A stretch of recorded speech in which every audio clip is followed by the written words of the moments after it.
अस्सलाम वालेकुम, very good morning from new Pakistan. मैं हूं आपकी होस्ट हिना सलमान। आप लोग ठीक होंगे, खैरियत से होंगे। नए हफ्ते का आगाज़ हुआ है और आगाज़ के साथ दिल चाहता है कि आपको अच्छी अच्छी ख़बरों से आगाह करें।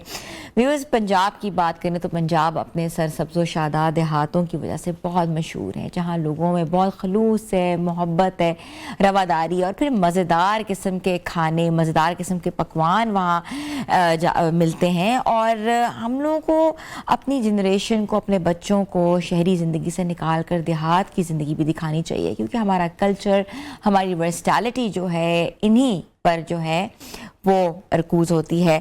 अगरचे देहात की ज़िंदगी पुरसकून होती है, फितरत के करीब होती है, लेकिन वहाँ कई मसाइल भी होते हैं, जैसे तालीम का मसला जो है, सेहत का मसला जो है, जदीद टेक्नोलॉजी का मसला जो है, और रोज़गार की सहूलत जो है वो बहुत मुश्किल हो जाती है।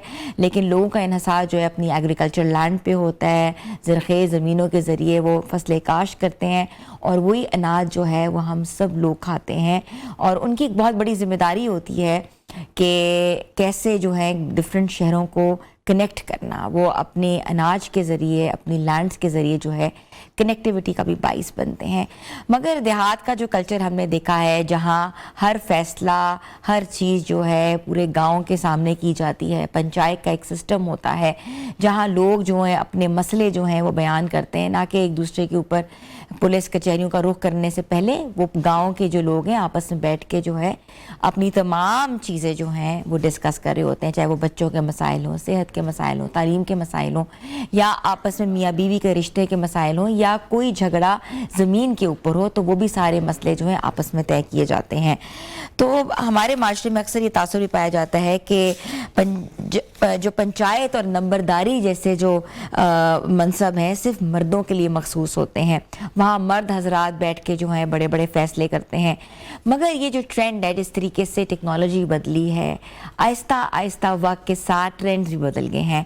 हमारे यहाँ ख़वातीन, बाअसर ख़वातीन, बाहिम्मत ख़वातीन, बावकार ख़वातीन भी इस तसलसल में जो हैं वो हैं कि वहाँ जो है वो किस तरीके से जो है कहते हैं ना कि किसी फैसले के अंदर जो है मशरूत हो सके, किसी फैसले का हिस्सा बन सकें। मगर फैसला तो अब छोटी बात है, क्योंकि मैं आपको जो स्टोरी बताना चाह रही हूँ वो इससे कई गुना बड़ी है। पंजाब के ज़िले कसूर की तहसील पत्तोकी के एक छोटे से गांव ने इस रवायत को बदल दिया है और एक नई मिसाल जो है वो कायम की है।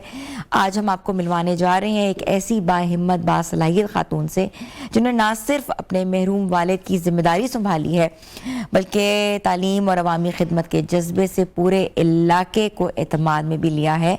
और ये पत्तोकी के नवाई इलाके सरसंग की बुशरा बशीर हैं, जो कि वहाँ की नंबरदार हैं, और वो अपने डेरे पर पंचायत लगाती हैं, लोगों के मसले सुनती हैं, और इस तमाम कहते हैं ना कि रवायत को, सिलसिले को इन्होंने आगे बढ़ाया है, और बरसों पुराने तनाज़ात को ख़त्म करने में उनका भरपूर किरदार है, और कचहरी के चक्कर कम करवाने की कोशिश भी करती हैं, और गांव में सफाई, तरक्की और फलाह बहबूद के कामों में भी पेश हैं।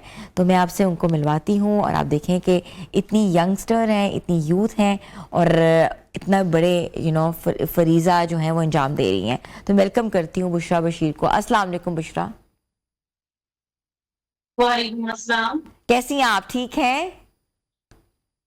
जी अल्लाह का शुक्र, मैं ठीक। आप सुनाएं, कैसे हैं? ठीक है। मैं भी ठीक हूँ। मुझे बताएं कि पंजाब का जो कल्चर है, पंचायत लगाना गांव में, ख़ास तौर पे आप अपने वालिद की जिम्मेदारी संभाल रही हैं, ये जिम्मेदारी आपने कैसे संभाली, कब से संभाली, और आपको लगा कि ये आपकी जिम्मेदारी अच्छे तरीके से निभा सकती हैं? जी पहले मेरे बाबा नंबरदार थे, 2018 में उनकी डेथ हो गई।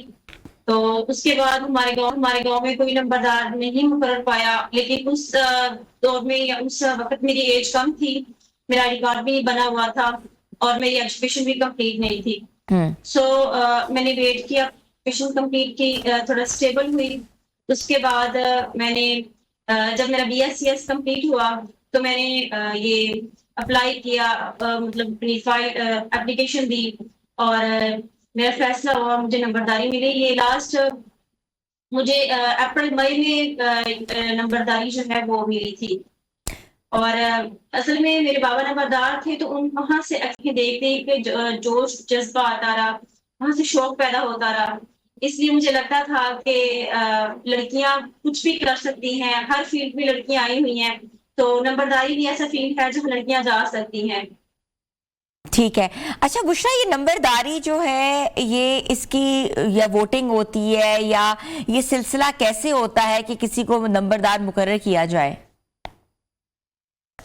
जी, अक्सर ऐसा होता है कि ये विरासती तौर पे आती रहती है। असल में मेरे मेरे दादा भी नंबरदार थे, उसके बाद मेरे बाबा नंबरदार बने, तो वो विरासत के भी मार्क्स मिलते हैं। वैसे इसकी बाकायदा एक प्रोसीजर चलता है, हम्म। एप्लीकेशन देना पड़ती है, मुफ्ती मेरिट होती है। तो मतलब मेरिट पे होता है कौन बंदा इस काबिल है कि बन सकता है। तो इसी तरह से इधर प्रोसीजर चला, सारा प्रोसेस हुआ। तो मेरे इनहेरिटेंस में भी मार्क्स ज्यादा बन रहे थे इसी तरह से। तो मतलब मेरी इस तरह। अच्छा, इसका कोई पेपर वगैरह भी पास करना पड़ता है? कोई डिग्री आपकी होती है कि आपको कम मिनिमम आपको ये डिग्री रिक्वायरमेंट है आपकी? और इसके साथ साथ जो है आपको लगता है कि खवातीन भी जो नंबरदार जो जिस तरह आप बनी हैं उनके लिए जो है वो मौके फराहम किए जाते हैं गाँव वगैरह में? नहीं, इसका कोई पेपर वगैरह नहीं होता, ना ही कोई इसकी डिग्री होती है। ये है कि बंदा क्वालिफाइड, मतलब क्वालिफिकेशन उसके पास हो। जाहिर सी बात है, पढ़ा लिखा बंदा थोड़ा इजीली समझ लेता है इसमें चल चीजों को। सकता। जी जी बिल्कुल। तो इसलिए क्वालिफिकेशन में कहती हूँ जरूरी है, लेकिन ये नहीं है कि फलां आपके पास डिग्री हो तो फिर ही आप बन सकती हैं। ठीक है। अच्छा, एक नंबरदार की जिम्मेदारी क्या होती है? क्या क्या चीजें उसने देखनी होती हैं? नंबरदारी का जो मेन चीज होती है वो अभियाना होता है। अभियाना इकट्ठा करके लोगों से गवर्नमेंट को देना होता है। उसके बाद अगर गांव में कोई मुश्किल आ रही है, मतलब मसले आ रहे हैं, जैसे लड़ाई झगड़ा है, कोशिश करनी है कि वहां पे गांव में अमन रहे, और जो गांव का मसले हैं वो गवर्नमेंट तक पहुंचाए जा सके। मतलब हर बंदे की जैसे नहीं पहुंचा सकते गवर्नमेंट तक, अपनी बात पहुंचा सकते सरकारी महकमे तक, नंबरदारी फुल होता है। वो अपने गांव की प्रॉब्लम्स जो है वो दूसरों तक पहुंचाता है। ठीक है। अच्छा, ऑफ कोर्स आपकी जिम्मेदारी तो बहुत बड़ी है, तो आप खुद भी खातून हैं। ख़वातीन के क्या मसाइल जो हैं वो सबसे ज़्यादा नज़र आते हैं, और गांव में ख़ास तौर पे किस तरीके से उनकी तालीम और तरबियत और सेहत के मसाइल के ऊपर जो है आप खुसूसी तवज्जो दे रही हैं?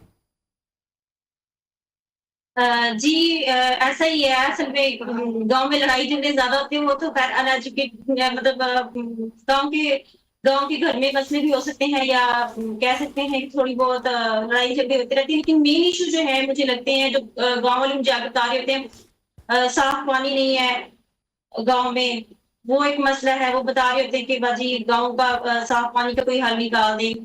या स्कूल स्कूल तो वैसे हमारे पास है हमारे गांव में, लेकिन गवर्नमेंट स्कूल है, और गांव के लोग इतने ज्यादा अमीर नहीं है, तो वो मतलब एजुकेशन भी नहीं दिलवा सकते बच्चों को। और हम्म। दूसरा मेन जो इशू है वो हॉस्पिटल का। हम्म। हमारे गांव में या हमारे गांव के आसपास कोई भी हॉस्पिटल नहीं है। जो जाना पड़ता है, पत्तों की जाना पड़ता है, हाला जाना पड़े या कहीं और जाना पड़े, तो बाजुकात ऐसा होता है कि रास्ते में ही बंदा दम तोड़ एक्सपायर हो जाता है, जाता है। या ज्यादा कंडीशन खराब हो जाती है, फिर बहुत पड़ता है उन्हें, लोगों को लाहौर के चक्कर लगाना पड़ते हैं, वहां हॉस्पिटल में जाके ज्यादा खर्चा बनते हैं। हम्म। अच्छा, कभी आपको ऐसा लगा है कि ये नंबरदार बनना बहुत बड़ा चैलेंज था? आपके पास मर्द हजरात के भी केसेस आते होंगे, और अक्सर ऐसे भी केस होते होंगे जिससे आपको कोई ना कोई थ्रेट आता होगा या कोई मसला होता होगा, आप बताएंगी? जी, ऐसा ही है। हर काम में मुश्किल आती है, और ये नंबरदारी एक बहुत बड़ा चैलेंज था मेरे लिए। लेकिन अल्लाह का शुक्र है, वक्त के साथ साथ मैं सीखती हूँ, और जो चैलेंजेस हैं उनसे ही सीख रही हूँ। अब इतना मुश्किल नहीं है। हाँ, स्टार्ट में मुझे जब फर्स्ट टाइम कोई आया था, तो मुझे थोड़ा सा था यार, अगर ये फैसला ना कर पाए, अगर इंसाफ ना हो सका तो। लेकिन फिर मैंने सोचा कि जैसे मेरे बाबा मतलब मुतमईन हो के हम्म। फैसला कर देते थे, मैं टाइम भी, मतलब ये नहीं है कि फौरन से फैसला कर देती हूँ, थोड़ा सोच समझ के फिर करती हूँ। अल्लाह का शुक्र है, अब कोई इशू नहीं होता। अच्छा, कोई ऐसा फैसला आप बताना चाह रही हो जिस पे वाकई आपको फख्र हो कि मैंने किया है और आज देखो मेरे सही साबित हुआ ये फैसला? जी ऐसे ही था हमारे गांव में एक लड़ाई थी। वो 3 साल पहले मतलब शादी हुई थी दो घरों की, उनका डिवोर्स हो गई और इस तरह से तब से उनके मसले लड़ाइयां चल रही थी। वो लड़ाई थी जो खत्म होने का नाम ही नहीं ले रही थी। कभी कोई मतलब उसमें बढ़ रहा था, कभी क्या हो रहा था। लेकिन जब वो मेरे एक दिन मेरे पास आए तो मतलब वो आदमी रो रहा था। मैं पहले बड़ी कंफ्यूज हो गई, भाई रो क्यों रहे हो मर दो। उन्हें मैंने रिलैक्स करके फिर उनका जब मैंने दोनों ने एप्लीकेशन दे दी थी अब चौकी में, थाने में मैंने दोनों को बुलाया, उनकी सलाह सफाई करवाई और अल्लाह का शुक्र है तब से कोई लड़ाई नहीं। और वो बार बार मुझे जब भी आते हैं वो यही कहते बाजी बहुत शुक्रिया आपका, आपने ऐसा फैसला करवाया, उसके बाद हमारी कोई लड़ाई नहीं, वरना हमारी हफ्ते में 2 दफा जरूर लड़ाई हो जाती थी। तो ऐसा भी होता है कभी कोई ऐसा मसला आपके सामने आया हो और आपने दोनों फरीकैन की लड़ाई जो है वो सुलह में बदल गई हो, उसके बाद भी उनकी लड़ाइयां चलती रही हो, ऐसा भी होता होगा? अल्लाह का शुक्र ऐसा नहीं होता। क्योंकि मेरे बाबा भी नंबरदार थे तो उनका भी असर रसूख असर है, रसूख है। लोग उनका भी हया करते हैं। अच्छा तो जो बुशरा, बात मुझे मैं कह सबसे दूं जरूरी एक जी, बात बताइएगा, किसानों के मसाइल, सबसे ज्यादा मसाइल उन लोगों के, उनके हवाले से आप क्या समझती हैं कि सबसे बड़ा मसला आपके नजदीक क्या है?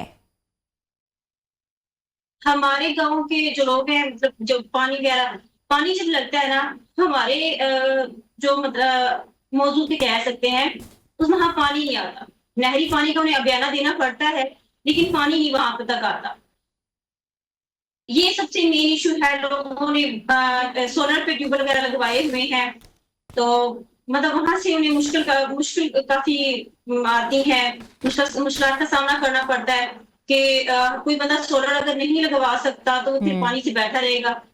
हम्म। एक दिन तक होती है कि वो आप पानी लगा सकते हैं, लेकिन अभी वो भी नहीं आ रहा। और आपको पता है ये चावल की फसल है और उस पे बहुत ज्यादा पानी इस्तेमाल होता है, लेकिन अभी वो नहीं आ रहा। पत्तों की में तो फूलों के बाग बहुत हैं, बहुत काम है पत्तों की में तो, फूलों का, और उसके नवाही इलाके में तो जी गुलाब का जी फूल ऐसा वहीं ही से आता है। है जी। बिल्कुल। ऐसा ही है पर तो थोड़ा सा पीछे है। ये जिला कसूर का तकरीबन आखिरी गांव है। अच्छा, जिला कसूर का आखिरी यहाँ पे गांव है। चावल चावल की है। फसल सबसे ज्यादा है, ठीक है।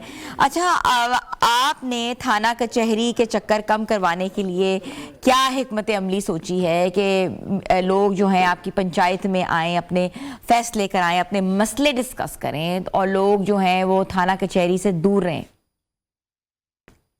मैंने लोगों को यही कहा है, मैंने कि आप थाना कचहरी जाने की बजाय आप डायरेक्ट जब भी लड़ाई हो, जब भी कोई इश्यू हो किसी को भी, तो डायरेक्ट आप मेरे पास आए। मैं दोनों फ्रैकेंड को फिर बुलाती हूँ, उनके एक जो भी फ्रैकेंड मतलब आता है उसे भी बुलाती हूँ, दूसरे को भी बुलाकर उनका यहीं पे बात सुनती हूँ और उन्हें समझाती हूँ कि आप थाना कचहरी के चक्कर में पड़ेंगी तो ये लंबे चौड़े काम चल जाएंगे।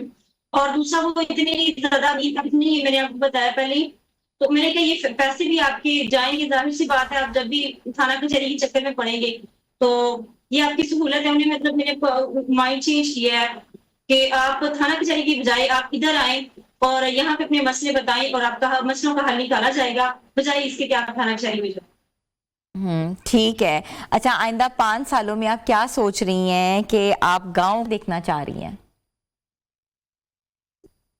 जी मैं ये सोच रही हूँ, इंशाल्लाह मेरी कोशिश है कि गांव में साफ पानी, अच्छा तालीम का निजाम, एक हॉस्पिटल, अच्छी सड़कें, मतलब गलियां उनकी कच्ची हैं, गांव में ग्रांट का इशू है, ग्रांट की कमी है, पुलियां टूटी हुई हैं हमारे गांव की। तो इंशाल्लाह वो भी सारी क्लियर होंगे। और हमारे गांव में नेट का बहुत बड़ा इशू है, सिग्नल प्रॉब्लम बहुत ज्यादा है। हम्म। इंशाल्लाह ये सारे मसले हल करूंगी। बहुत बहुत शुक्रिया बुशरा बशीर साहिबा, जो हैं वो नंबरदार हैं और आपको पता है उन्होंने अपने सरसंग गांव के हवाले से बताया। कसूर ज़िला कसूर का आखिरी गांव है जहां इंफ्रास्ट्रक्चर में बहुत इश्यूज़ हैं, इसके साथ साथ वो लोगों की बहुत हेल्प कर रही हैं। उनके जितने भी मामलात हैं वो अपनी पंचायत में डिस्कस करती हैं ताकि लोग जो हैं वो थाना कचहरी का रुख ना करें। तो सच अ ग्रेट अचीवमेंट के इस तमाम खातूनों के लिए, she is a role model के she is coming on the forefront. तो छोटी सी ब्रेक पे जा रहे हैं, आप लोग देख रहे हैं न्यू पाकिस्तान।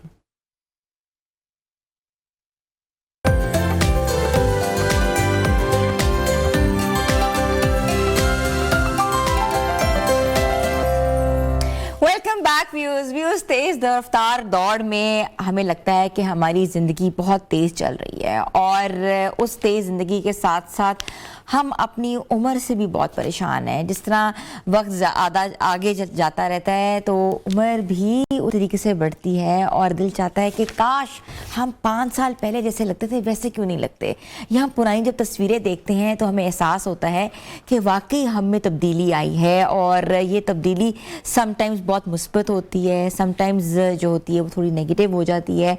कुछ हम पे फिर मनफी असरात पड़ते हैं, उससे हमें एंजाइटी भी होती है, डिप्रेशन भी होता है और फिर हम सोचना शुरू हो जाते हैं हमें कौन सी एक्सरसाइजेज करनी चाहिए या हमें अपनी डाइट में क्या चेंजेस लाने चाहिए जिसकी वजह से हमारी उम्र, हमारी एज जो है वो ज़्यादा ना लगे। और ख़ास तौर पे ये खुशखबरी मैं लेकर आई हूँ अपनी तमाम प्यारी प्यारी ख़वातीन के लिए जो अपनी उम्र के बारे में थोड़ी सी सेंसिटिव हैं और वो अपनी एज बताने में शर्म महसूस करती हैं, ख़ास तौर पे लोगों के सामने जो लोग उनकी सालगिरहों पे उनकी उम्र पूछते हैं और ख़ासतौर पे वो मर्द हजरात जो कि बार बार पूछना चाहते हैं कि भाई तुम्हारी एज क्या है, तुम्हारी उम्र क्या है। पहली तो बात है कि कभी भी किसी भी लड़की से, खातून से उसकी उम्र ना पूछो, अगर पूछो भी तो सेंसिटिव मैटर है तो आगे समझो कि आपको जवाब भी बहुत बुरा मिलेगा। मगर उसका हल हमने तलाश कर लिया। उसका क्या हल है?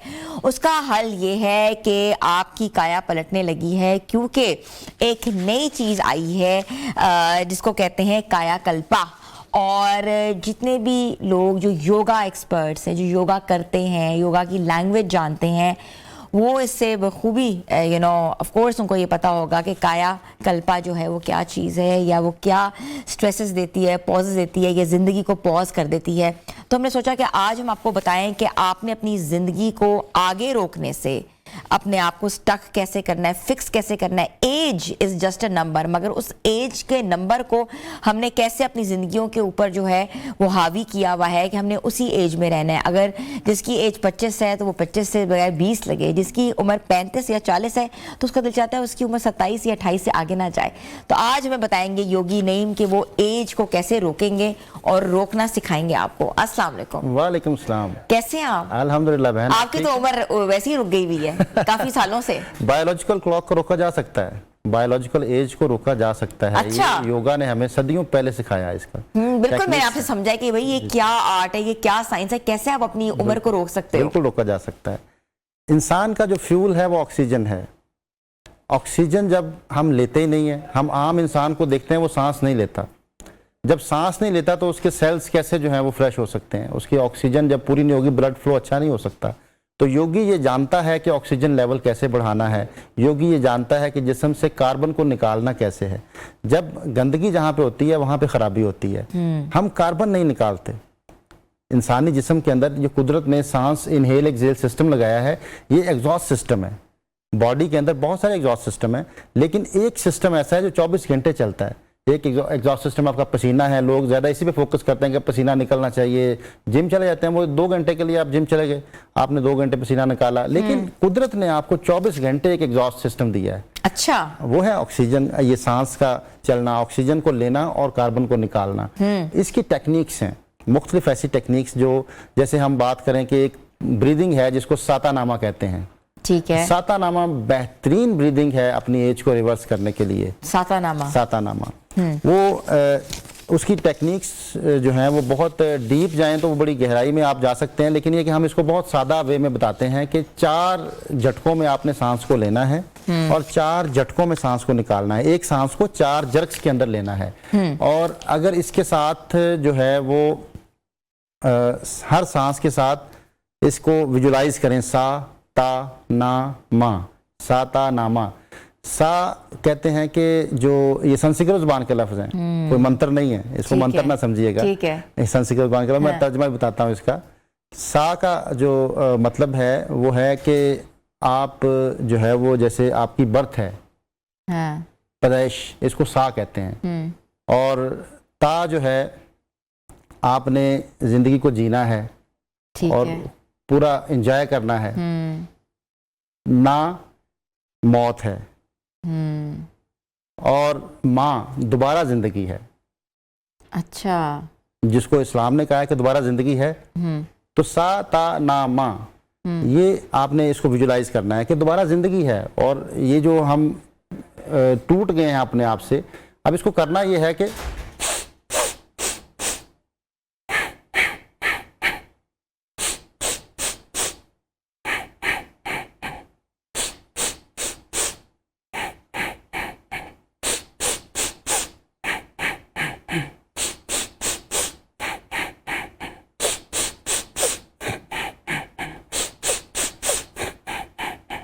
ये सातानामा ब्रीदिंग करने से आपके अंदर जो है वो एक ऑक्सीजन लेवल का फ्लो बढ़ता है। ये जरक कितनी जो बार है करना चाहिए?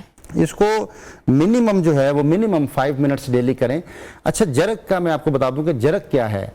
नर्वस सिस्टम की प्योरिटी जरक से आती है। जैसे हमें छींक आती है तो हम कहते हैं शुक्र अल्हम्दुलिल्लाह, और फिर मेडिकल ने कहा कि वो जरक ना आए तो आपको फालिज हो सकता है, पैरालाइज हो सकता है। ये जरक छींक जो आती है ये प्योर करती है, रिफ्रेश करती है नर्वस सिस्टम को, क्लॉट नहीं आने देती। तो हम अब छींके तो हर वक्त नहीं ला सकते ना, तो हम सांस के अंदर वो झटके ला सकते हैं। तो ये तरीका है कार्बन डाइऑक्साइड को एक्सेल करने का, कार्बन डाइऑक्साइड एक्सेल करने का जरक से। जर्क से।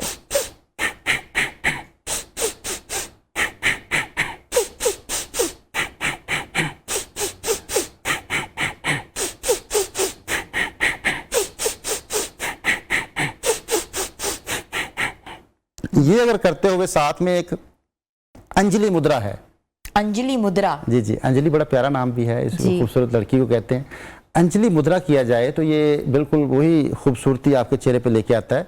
ना भी ब्रीदिंग करें, अगर आप किसी जगह बैठे हैं तो जैसे कि मैं बैठा हूँ, राइट हैंड को ऊपर रखें, लेफ्ट को नीचे रखते हुए दोनों जो ये थंब आपके जो है ये टच हो जाएं। आप हाथों की पोजीशन कोई भी हो सकती है, आप नीचे रख लें, लाजमी नहीं कि आपने इनको उठा के यहाँ पे रखना है। अच्छा। आप बातें भी कर सकते हैं। आप दिन भर इसको जब टाइम मिले आप इसको बनाएं।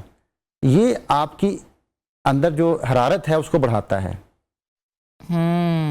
इंसान की जो जवानी का वो राज बेहतरीन है वो आपकी हरारत है। आपकी बॉडी के अंदर हरारत की कमी होती है तो बुढ़ापा आता है। आपने देखा होगा बुढ़ापे में आपको सर्दी ज्यादा लगती है, कांपते हैं जिस्म, उठा नहीं जाता, ठीक है, तो वो हरारत की कमी हो जाती है, जिसको अग्नि कहा योग ने।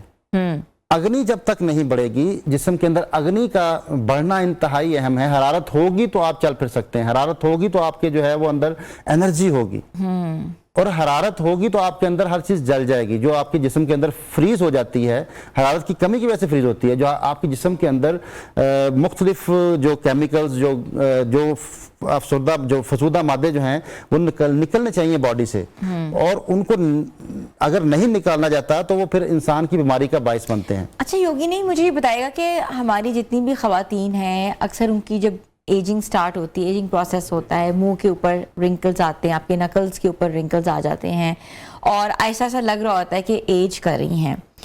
क्या कितनी देर पहले उनको ये सारे स्टेप्स स्टार्ट कर देने चाहिए? ये सारे जो प्रोसीजर है आपने जो बताया है जिस तरह कि ये शुरू कर देने चाहिए? ये बहन हर एज में शुरू कर देने चाहिए। जैसे आप जवान भी हैं तो उसको करते रहें, आपकी एज आपकी बढ़ेगी नहीं। हम अब एक और अग्नि सर की बात करते हैं, जो हम टेक्निक है जिसके ज़रिए से आपके जिस्म के अंदर हरारत बढ़ सकती है। वो इतनी पावरफुल ब्रीदिंग है कि अगर आप उसको शाम में करते हैं तो आपको नींद नहीं आएगी, इसलिए आपने सुबह करना है उसको। अच्छा। मैं एहतियात भी बता दूं। अच्छा। वो इतनी पावरफुल है कि अगर आपने शाम में कर ली तो फिर आप सारी रात जागते रहेंगे। वो इतनी एनर्जेटिक है। वो करना क्या है कि आपने एक्सेल करना है, सांस को बाहर खारिज कर दिया, खारिज करके रुक जाएं। अब सांस निकली हुई है, और फिर पेट के ऊपर आपने हरकत इस तरह लेके आनी है कि पेट को अंदर बाहर करना है, सांस निकला हुआ है।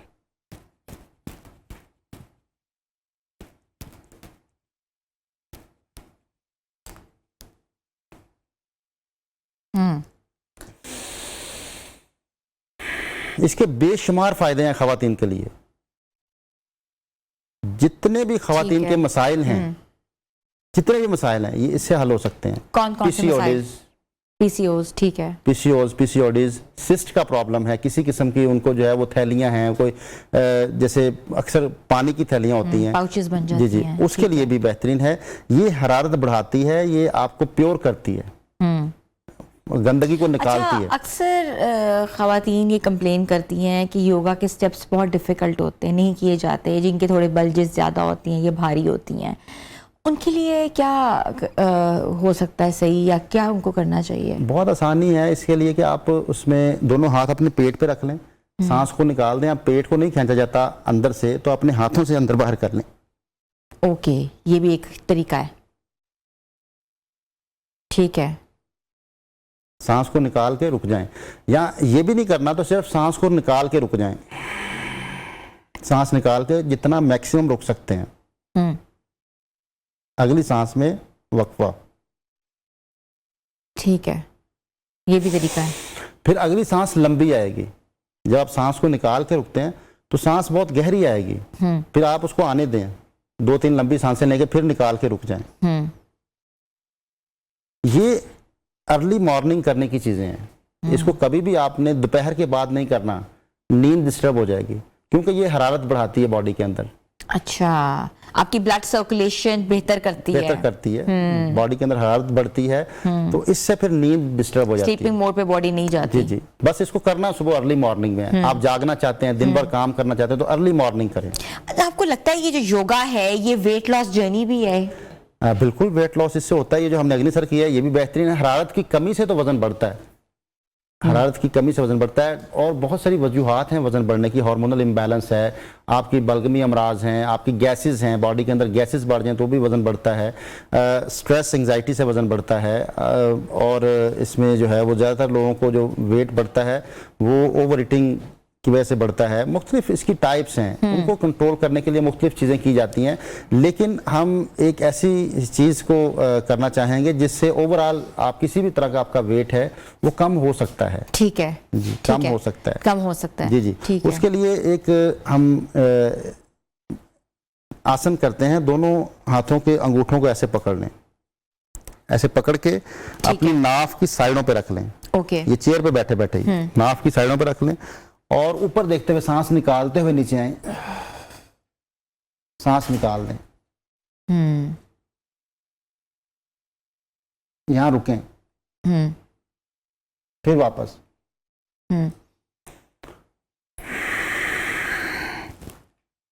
ठीक है, जितना रुक सकते हैं। ठीक है। वजन में बहुत जल्दी आपकी कमी आएगी। ये एक तो आपके पेट को साफ करेगा, आप कॉन्स्टिपेशन भी इससे खत्म हो जाएगी, डिटॉक्स करेगा। डिटॉक्स करेगा, कॉन्स्टिपेशन का बेहतरीन इलाज है। अच्छा, इसका सबसे जो बड़ा फायदा है ये शुगर कंट्रोल करता है। अच्छा, ये स्टेप आपका शुगर कंट्रोल करता है। पैंक्रियाज काम करना शुरू करते हैं, ठीक है, इंसुलिन बनाते हैं। ठीक है, ठीक है। इंसुलिन बनती है तो जिस्म के अंदर जो मीठा है वो ब्लड शुगर लेवल जो है वो नीचे आना शुरू हो जाता है। अच्छा, ठीक है। अच्छा, बड़ा अहम आपने ये स्टेप बताया। और इसमें फिर अगर आप थोड़े से माहिर हो जाएं तो फिर इसकी टेक्निक ये है कि जब आप नीचे जाएं तो अपने पंच को ऐसे शेक करें।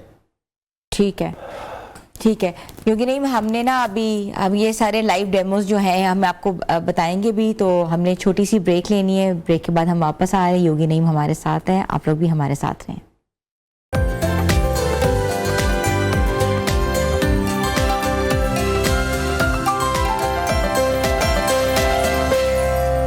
Welcome back viewers. तमाम ख़वातीन के लिए खुशखबरी भी है, और आज हम उनको लाइव डेमो भी करके दिखा रहे हैं कि उन्होंने अपनी बायोलॉजिकल क्लॉक को कैसे रोकना है।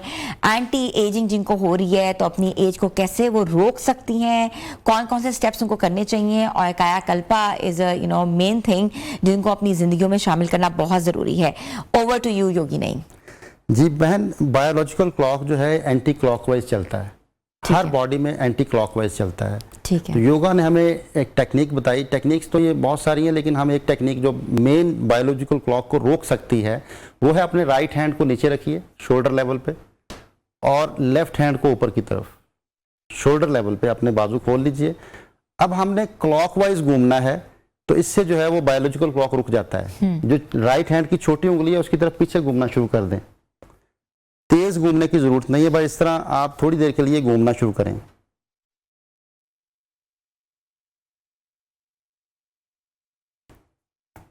मैं इसको अगर कदीम देखूं तो दमाल की शक्ल में ये हमें नजर आती है। ये बेसिकली एज रोकने के लिए बेहतरीन एक टेक्निक है। ये इतनी मुश्किल भी नहीं है, कोई मुश्किल नहीं, ये तो हर कोई कर सकता है। इवन जिसका फैट भी ज्यादा है, सिर्फ हल्का हल्का, इसमें तेजी भी नहीं है, तेजी भी नहीं है। ठीक है। अच्छा, ये कितना करना होता है?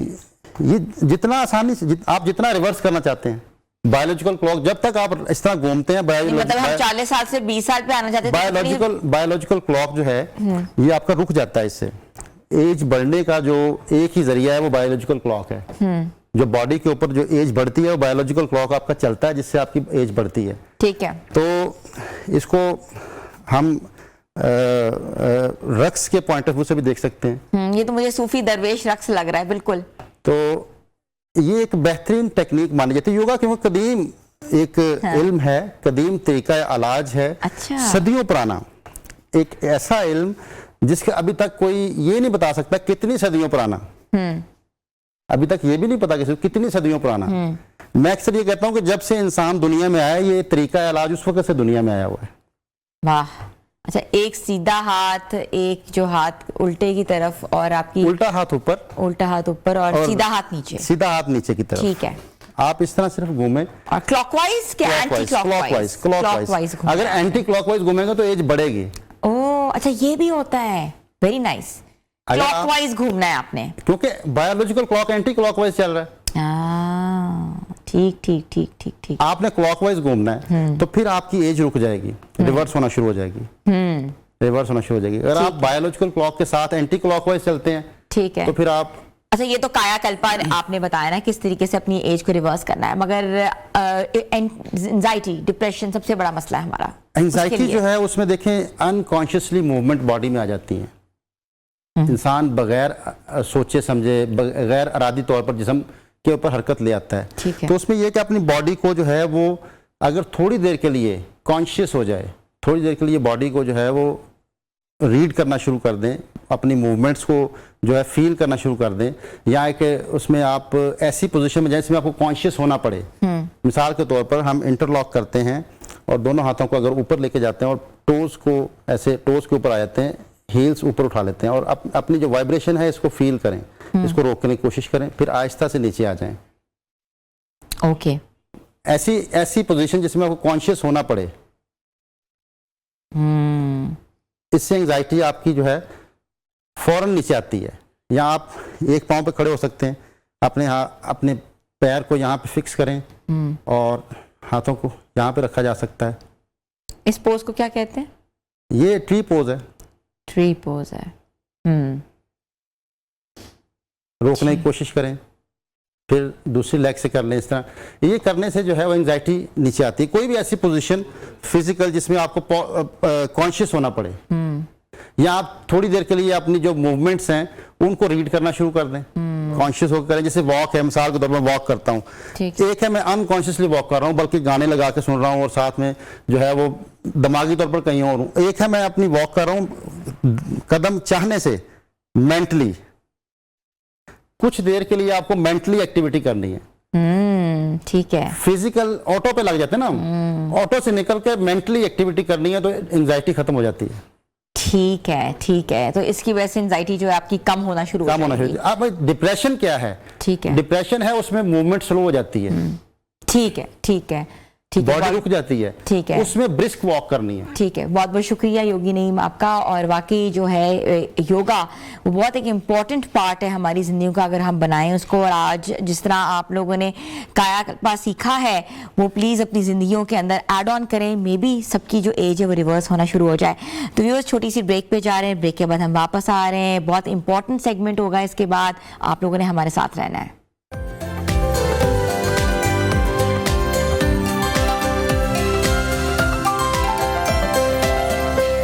Welcome back viewers. मॉनसून का मौसम जहाँ ठंडक और राहत का एहसास दिलाता है, वहीं जो है हमारी जल्द, हमारे बालों के लिए नए चैलेंजेस भी शुरू हो जाते हैं। आपको पता है कि इस मौसम में सबसे ज़्यादा स्किन ख़राब होना शुरू हो जाती है, पिंपल्स आ जाते हैं और ब्लेमिशेस पड़ना शुरू हो जाते हैं, क्योंकि हम बार बार पसीना आ रहा होता है, हम हाथ से साफ़ कर रहे होते हैं, जहाँ से साफ़ करते हैं वहाँ कंटामिनेशन शुरू हो जाती है। इसके साथ साथ बाल, ये ऐसा मौसम होता है बाल बहुत गिरते हैं और समझ नहीं आ रही होती कि आपके पूरे की पूरी लटें जो है नीचे झड़ी होती हैं, क्या वजह है?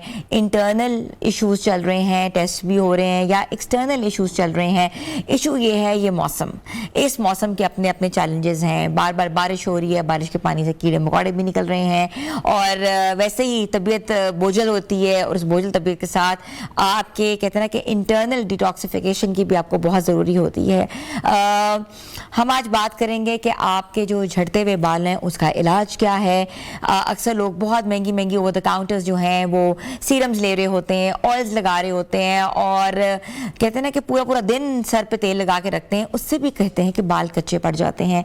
और कुछ लोग अपने फेस को कहते हैं ना कि ग्लोरियस करने के लिए, ब्राइट करने के लिए बहुत से सीरम इस्तेमाल कर रहे होते हैं, एंटी एजिंग क्रीम इस्तेमाल कर रहे होते हैं, एंटी रिंकल्स इस्तेमाल कर रहे होते हैं। इसके साथ साथ वो तमाम चीज़ें जो एक्नी को कहते हैं ना कम करती हैं, कर्व करती हैं, वो भी चीज़ें इस्तेमाल कर रहे होते हैं, मगर फिर भी अफाका नहीं होता। तो आज हमारे साथ मौजूद है मशहूर और मारूफ आपा नईमा राव, जो हमें बताएंगे कि आपने अपनी स्किन को, अपने बालों को कैसे ग्लोरीफाई करना है, लुमिनस बनाना है, ब्राइट बनाना है, और गिरते हुए बालों का इलाज क्या है। अस्सलाम वालेकुम आपा। वालेकुम अस्सलाम। कैसी हैं आप? ठीक हैं? अल्हम्दुलिल्लाह। आप कैसी हैं? बिल्कुल ठीक ठाक। बरसात का मौसम है, और बरसात के मौसम में सबसे बड़ा मसला हमारे बालों का। सबसे पहले अगर हम बात करते हैं, बाल बहुत गिर रहे हैं, झड़ रहे हैं बाल, और कहते हैं कि इसके बाद बेबी हेयर भी शुरू हो जाते हैं आना।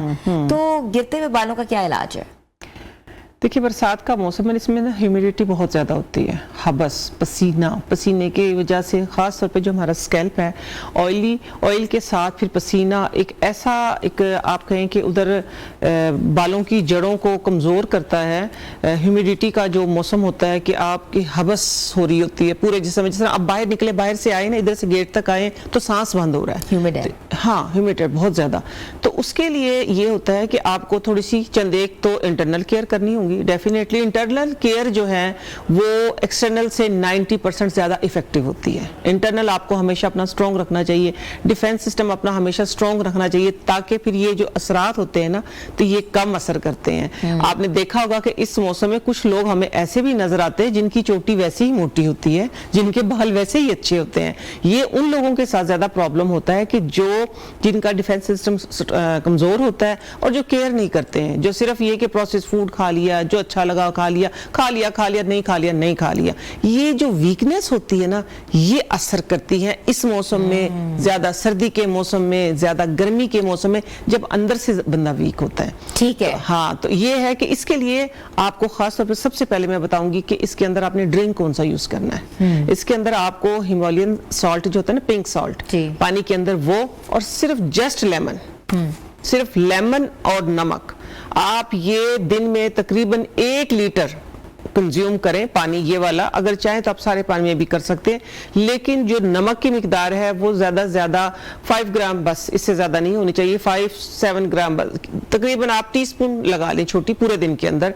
और दूसरा ये कि लेमन 2 होने चाहिए, ठीक है, लाजमी, मीडियम साइज के ना, लेमन 2। तो आपको ये जो आपने बताया ना कि थोड़े थोड़े ये बम्प्स निकल रहे हैं, दाने निकल रहे हैं, इसकी वजह से खारिश होती है, मुंह पे खारिश होती है, क्योंकि चिपचिपाहट होती है।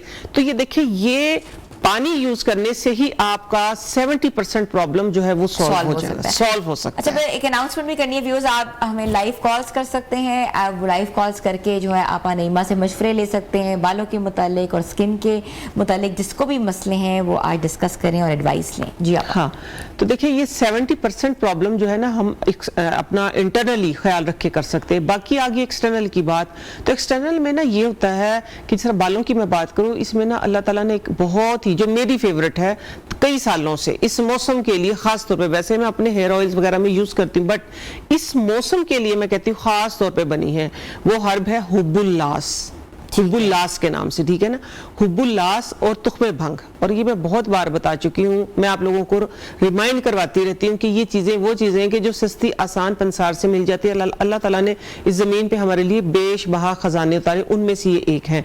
तो ह्यूमिडिटी के मौसम में खास तौर पर ये स्कैल्प ऑयली हो जाता है जब बाल आपके गुच्छों की शक्ल में उतर रहे होते हैं, ठीक है, जब आपके बाल गुच्छों की शक्ल में उतर के आप ऐसे हाथ में लगाए तो बाल आ रहे हैं, आप तकिए से उठे थे, तकिए पे बाल चिपक रहे हैं, वॉशरूम में जा रहे हैं नहा, नहा रहे हैं तो आपके बाल पानी के साथ साथ रेंज हो रहे हैं, तो ये इस मौसम में आपके बालों को जो है वो आपके बालों की स्कैल्प को स्ट्रॉन्ग करेगी। क्या चीज है? हुब्बुल्लास और तुख्मे भंग। आप लोगों ने इक्वल क्वांटिटी में ले लेनी है। मैं अगर आपको बताऊं कि 1 पाव तेल है जैसे आपके पास, ठीक है ना, 1 पाव सरसों का खालिस तेल होना चाहिए। उसके अंदर आपने क्या करना है कि 5 से 10 ग्राम हुब्बुल्लास, इतना ही आपने तुख्मे भंग ले लेना है। तो ये दोनों चीजें लेके शीशे के जार में, मैं आपको दिखाऊं भी कि मैं बना के भी लेके आई हूँ, शीशे के जार में।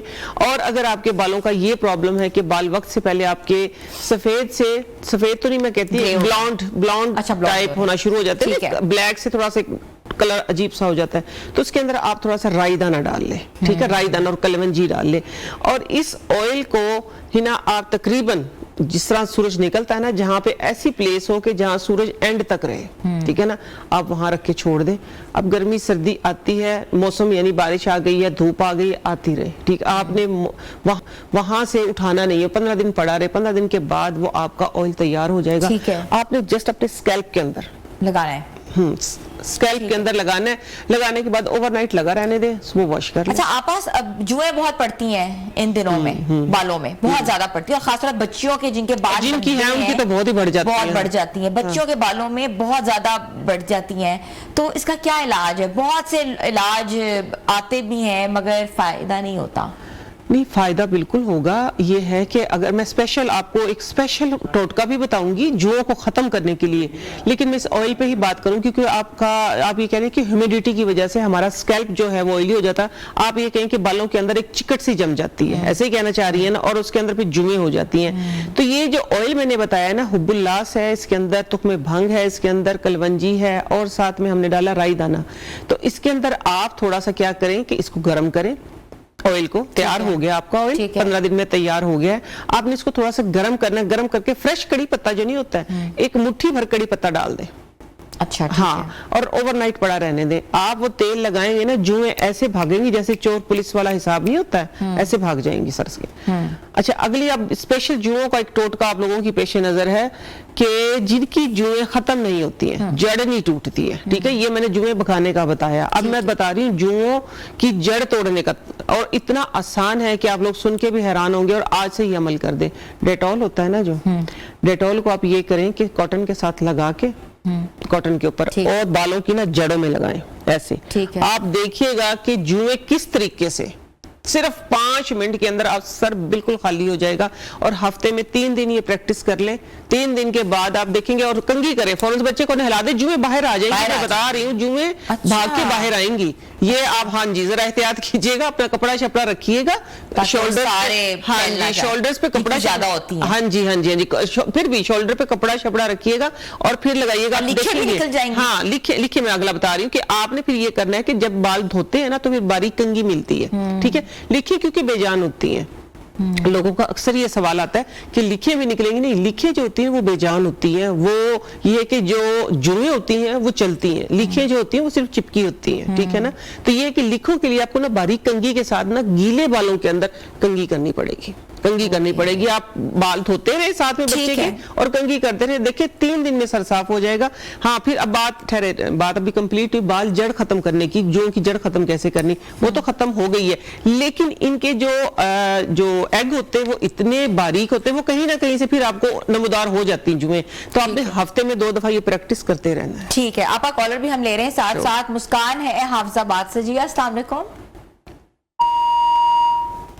I think call has been disconnected. जैसी कनेक्ट होती है we'll talk back to her. हाँ, जी, तो मैं ये कहती कि हफ्ते में ना 2 बार फिर आप ये प्रैक्टिस करते रहिए। मैंने अपनी आंखों से, और मैंने अपनी आंखों से ये इलाज होते हुए देखा है, और मैं हैरान हूं कि देखिए मेरे टोटके हैं, मेरी रेमेडीज हैं, ये मैंने बताया ना कि नस्ल दर नस्ल चलते हैं, सीना बसीना चलते हैं। ये कि मेरे पास तो मेरी अल्हम्दुलिल्लाह 7 पुश्तों का नॉलेज है, जो टोटके मेरे पास 7 पुश्तों के, लेकिन फिर भी मैं सर्च में रहती हूँ कि हिना ने ये बात बताई तो कैसे बताई है, इसके ऊपर मैं सर्च करती हूँ। आप बेशक बता के भूल जाएंगी। ये जो टोटका मैं बताया है मैंने आपको, ये हमें एक मेड ने बताया था कि बाजी आप करके तो देखें, यानी किसी को मैंने बताया जब फैमिली में, तो वो एक मेड ने बताया था। तो ये नॉलेज जो होता है ना, नॉलेज आपके पास जो पुश्तों से आता है, तो ये है कि ये किताबों में नहीं, किताबों से टोटके नहीं मिलते आपको, किताबों से नॉलेज मिलता है। लेट्स से अब मेरे पास जिस तरह मिसाल के तौर पे है, जितना भी नॉलेज में जिस टॉपिक पे भी बात करती हूँ मैं ऑथेंटिसिटी से करती हूँ।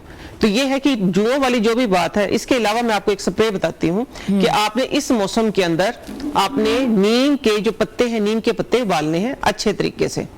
पापा ये जरा हम बात करते हैं, पहले कॉलर ले लेते हैं। हाँ, किरण है sure। मुल्तान से। जी अस्सलाम वालेकुम।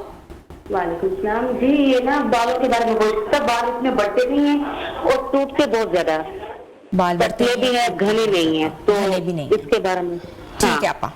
ठीक है, देखिए बाल टूटने की, बाल झड़ने की और बाल कमजोर होने की कई वजूहात होती हैं। इसमें आप क्या सबसे पहले कि आयरन को देखें, आयरन डेफिशिएंसी सबसे पहले जो रीजन आता है ना आयरन डेफिशिएंसी का, जो देखा जाता है, नाखून बाद में देखे जाते हैं, बाल पहले देखे जाते हैं, बाल झड़ना शुरू हो जाते हैं। थायराइड एक मेन कॉज है जिसकी तरफ लोगों की नजरें नहीं जाती है। थायराइड से बाल थिन और बाल हो जाता है। फिर आपकी विटामिन B12 की कमी, विटामिन D की कमी, ठीक है, ये वो कमी है कि जो आपको ना अंदर से, वैसे तो देखने में नहीं आता, लेकिन अंदर से ना लेजीनेस आपको आहिस्ता आहिस्ता वीक कर देती है। जेनेटिकली भी जिनके बाल घरों में नहीं उगते, जैसे उनकी पेरेंट्स के बाल नहीं है, तो आगे बच्चों में भी बाल बहुत कम हो जाते हैं। देखिए जेनेटिकली पे ना मेरा अब थोड़ा सा एक इशू चल रहा है। जेनेटिकली लोग कहते हैं कि जेनेटिकली है तो वो चलता है, आप इस पे काबू पा सकते हैं, ठीक है। ये इस पे मेरा ना ये थोड़ा सा एंटी चल रहा है कि आप इस पे काबू पा सकते हैं अगर आप एफर्ट करें। चले हम बात करेंगे इस हवाले से भी। हमें व्यूअर्स छोटी सी ब्रेक पे जाना है, ब्रेक के बाद हम वापस आ रहे हैं।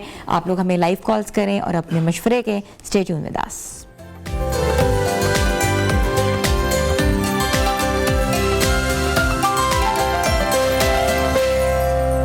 Welcome back viewers. आज हम आपको लाइव बता रहे हैं कि आपने जो है स्किन के लिए, हेयर के लिए मास्क घर में कैसे बनाने हैं, और वो मास्क जो है बालों को चमकदार बनाएंगे, बालों के जो गिरते हुए मसाइल हैं उनको रोकेंगे, और इसके साथ साथ स्किन के ऊपर जितने भी ब्लेमिशेस हैं वो भी ख़त्म करेंगे। जी आपा, ये देखिए, ये मैंने जो आप लोगों को ऑयल बताया था ना, हुब्बुल्लास है, ठीक है, इसके अंदर तुख्म भांग है और साथ में इसके अंदर चिया है कलवंजी और राईदाना, ठीक है ना। इसी ऑयल को हम यूज करेंगे। अगर आप लोगों के पास ये ऑयल बना हुआ नहीं है तो परेशान होने की बिल्कुल जरूरत नहीं है।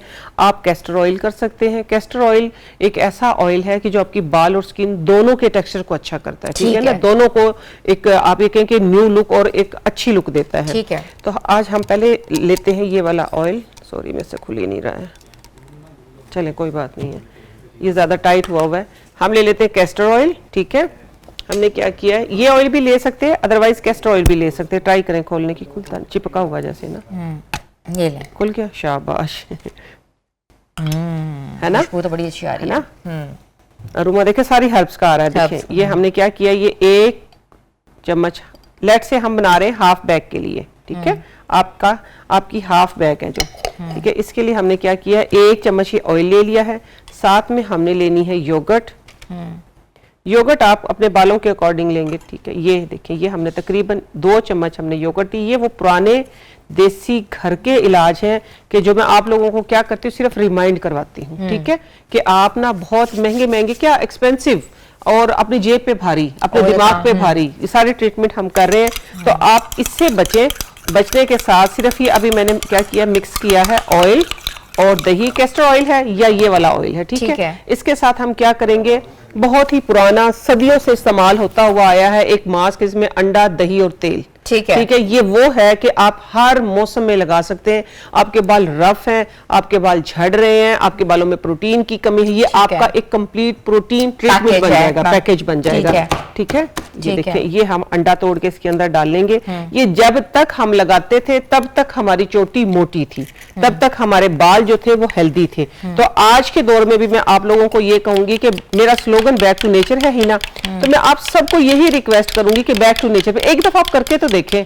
आप करेंगे तो आप देखेंगे कि आपके बालों की एटलीस्ट लुक वो हो जाएगी कि जो आपकी नानियों दादियों की आप चाहते थे, जो आप चाहते थे, ठीक है ना। ये मास्क बन गया, इसको अच्छे तरीके से आपने ब्लेंड करना है। कॉलर भी ले लें। हाँ, श्योर बिल्कुल। कॉलर हैं जी, फिजा है दीपालपुर से। जी अस्सलाम वालेकुम। वालेकुम सलाम जी फिजा, क्या पूछना चाहेंगी? अभी मेरे बाल बहुत झड़ते हैं, तो बहुत बड़े थे, आप सब झड़ गए हैं, तो 2 मुझे बाल है।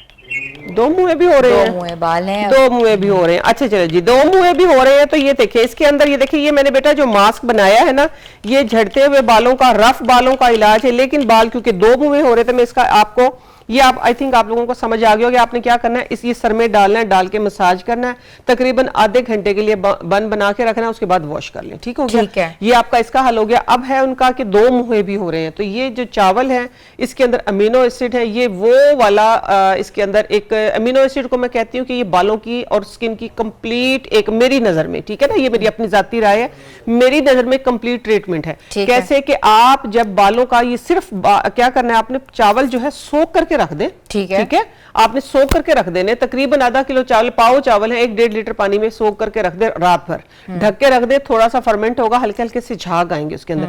आपने सुबह उठ के दो मुँहे बालों का मैं स्पेशल बता रही हूँ कि आपने क्या करना है कि सिर्फ उसका ऊपर वाला पानी लेके तकरीबन 1 मग और बालों को अच्छे तरीके से गीला कर ले। गीला करने के बाद बस बन बना ले, फिर सिंपल उसी चावलों को बॉईल करके थिक पिच निकलेगी, ठीक है ना, थिक पिच निकलेगी। आपने कैस्टर ऑयल के साथ, कैस्टर ऑयल कम लीजिएगा क्योंकि कैस्टर ऑयल लोग क्या करते हैं, ज्यादा लगा लेते हैं, फिर उसकी वो थिक ऑयल होता है, उसकी वजह से शैम्पू ज्यादा करना पड़ता है, तो कम लगाना है। या आप आलमंड ऑयल ले लें, क्यों आलमंड ऑयल लेने के बाद या कैस्टर ऑयल लेने के बाद आपने पिच के अंदर मिक्स करके सारा उन्हीं बालों के ऊपर जिनके ऊपर आपका पानी लगा हुआ है, आपने अच्छे तरीके से जड़ से और सिरों तक लगा के और उसको स्टीम देनी है। आप सिर्फ हफ्ते में 3 बार ये प्रैक्टिस करें, दो मुँहे बाल जो है इंशाल्लाह 80% जो है वो कवर हो जाएंगे। स्प्लिट एंड्स है मतलब, हाँ, स्प्लिट एंड जो है वो कवर हो जाएंगे। लेकिन अगर आप उनको थोड़ा सा रिमूव करवा के ये ट्रीटमेंट करेंगी तो बालों की ग्रोथ ज्यादा अच्छी। अच्छा, लोग कहते हैं कि स्प्लिट एंड्स को इस तरह नहीं करवाना चाहिए, छिलकों की तरह नहीं उतरवाना चाहिए, जिस तरह हम कैंची लेके ना, जो तिरछी कैंची लेके करवाते हैं। नहीं, तिरछी कैंची लेके नहीं, आप सिंपल, मैं भी कहती हूँ कि ये यूं जो बन बना के और तिरछी कैंची लेके जो उतरवाते हैं, तो मैं भी इसके हक में नहीं हूँ। पता नहीं लोग किस तरीके से करवाते हैं, वो और मजीद हो जाते हैं, मेरा ख्याल मजीद हो जाते हैं। तो लेकिन ये कि लोगों का अपना अपना नजरिया, मेरा अपना नजरिया, मैं कहती हूँ कि आप उसको इस तरीके से ट्रीट करें, स्टीम दे बालों को, ठीक है ना, बालों की हेल्थ अच्छी करे। एक केराटिन ट्रीटमेंट है कुदरती। ले एक और मैं टोटका आपको दे देती हूँ जिसका भी ये प्रॉब्लम है, वो ये है सिंपल, जो खाने वाला मेयोनीज नहीं होता है, जो मेयोनीज जो खाते, खाना नहीं चाहिए, लेकिन बालों में लगाने के लिए वो बेहद अच्छा है। जो रफ झाड़ू जैसे बाल हैं, आप उसके अंदर मेयोनीज ले, तकरीबन इसके अंदर आधी प्याली आपने मेयोनीज ले ली, थोड़ा सा इसके अंदर आपने क्या किया है, हनी डाल लिया है और 1 अंडा डाल लिया उसी के अंदर। देखिए अंडा ऑलरेडी होता है, आपने उसको अच्छे तरीके से बीट किया और बालों के ऊपर लगा के अच्छे तरीके से आपने बालों को, जिस तरह हम करते हैं ना इसके अंदर सेक्शंस के अंदर, मैल्सिफाई कर देना, हाँ मैल्सिफाई कर देना। और देखिए स्टीम लेने के बाद देखिए आपके बाल कैसे एक एक बाल नजर आएगा आप लोगों को। ठीक है। अच्छा, अगली चीज ये है कि फिर मैं बालों की केयर पे भी आयरा है कराची से जी, अस्सलाम वालेकुम। वालेकुम अस्सलाम, अस्सलाम वालेकुम जी। मैडम कैसी हैं आप, ठीक है? मैं ठीक हूँ आयरा जी। मैडम मैंने आंटी से 2-3 क्वेश्चन पूछने हैं प्लीज। एक ये पूछना है कि मेरे बहुत ज्यादा सर के बाल झड़ गए और आगे से जो स्कैल्प है ना वो पूरा नजर आ रहा है, और वो कोई मेडिकल इशू नहीं है, मेरे तमाम टेस्ट अल्हम्दुलिल्लाह क्लियर है। कुछ रूहानी मसाइल मेरे साथ थे जिस वजह से मेरे साथ ये इशू चल रहा है। और क्या कहते हैं, कंघी करो तब भी गिरे, शैम्पू करे तब भी गिरे, बिल्कुल दुम रह गई है। और दूसरा मेरा ये सवाल है कि मेरे भाई के जो ऊपर का जो ये गाल होती है अंदर, उसमें जो जबड़ा है उधर दर्द हो रही है, स्वेलिंग भी हुई है और दर्द भी हो रही। पेन किलर्स दिए हैं और जेल वगैरह लगाया, मगर उससे कोई फर्क नहीं पड़ा, कोई छाला वाला नहीं है मुंह के अंदर, मगर बहुत ज्यादा दर्द है उसकी एक साइड पे, ऊपर की तरफ गाल के जबड़े में। अच्छा, तो एक मिनट मुझे एक बात बताइएगा, कॉल पे रहिएगा, कि जब आप मुंह खोलते हैं, आपके भाई जो खोलते हैं पूरा, तो तब भी इधर जॉइंट में पेन होती है? नहीं, वो मुंह खोलते हुए नहीं हो रही, स्वेलिंग हुई है, ठीक है ना, अंदर की तरफ से इस तरह के पूरा अंदर बाहर सूजा हुआ है। और डॉक्टर को भी दिखाया, कह रहे कोई दांत वांत का तो मसला नहीं है और कोई वो भी नहीं है कि कोई दाना वगैरह को दाना खास्ता हो या छाला हो, कुछ नहीं है, मतलब समझ नहीं आ रहा फिर भी एक साइड पे क्यों इस तरह हो रहा है ऊपर की तरफ। चलिए ठीक है, मैं आपको एक बता देती हूँ, माउथ वॉश वो करके देख लें, अल्लाह ताला शिफा देने वाला है। बाकी बहरहाल अपने टेस्ट वगैरह और जरूर करवाइएगा, ठीक है, स्पेशल बिल्कुल डॉक्टर के पास लेके जाएं इनको। आप पहले एक माउथ वॉश यूज करें, अगर खुदा ना खासे इससे फर्क नहीं पड़ रहा तो फिर आपको डॉक्टर के पास बिल्कुल जाना चाहिए। माउथ वॉश ये है कि आपने लेना है 1/2 लीटर पानी, उसके अंदर तकरीबन 10 ग्राम फटकड़ी और 20 से 25 लौंग, आधा चम्मच नमक या फटकड़ी के बराबर ही नमक डाल लें आप, और मिलता है अखरोट की छाल का अखरोट की जो छाल होती है उसको दांतन बोलते हैं, तकरीबन आप लोग 3 से 4 इंच का टुकड़ा लेना है। आधा लीटर पानी के अंदर उसको बॉईल करें इतना कि तकरीबन आपका आध पाव पानी जल जाए, 1.5 पाव रह जाए। वो आपका एक माउथ वॉश बन गया है। माउथ वॉश आपने रखना है तकरीबन 2 दिन, ये चल जाएगा इजीली। थोड़ा सा नीम गर्म हो तो उससे आपने कुल्ली करवानी अपने भाई को, ठीक है ना, और दिन में 2 से 3 बार करवानी। देखिए अगर तो इससे फर्क पड़ जाता है, मैं कहती हूँ कि मेरी नजर में इससे बड़ी दवाई नहीं है कोई भी। अगर इससे फर्क पड़ जाता है इट मींस कहीं ना कहीं कोई इन्फेक्शन है वो दूर हो जाएगा, वरना फिर आप डॉक्टर के पास जरूर जाएं। बाकी बात है आपके बालों की, तो बालों के लिए देखें आपने कुछ बताया कि आपके पास आपके साथ रूहानी मसाइल हैं, तो रूहानी मसाइल का ये है कि आपको रूहानी इलाज करवाना चाहिए। बाकी ये सारा आप शो देखें, आप इसके बाद में आप इसको रिपीट में भी देख सकती हैं। इसके अंदर मैंने सारी बातें जो है आप लोगों के साथ क्लियर की हैं।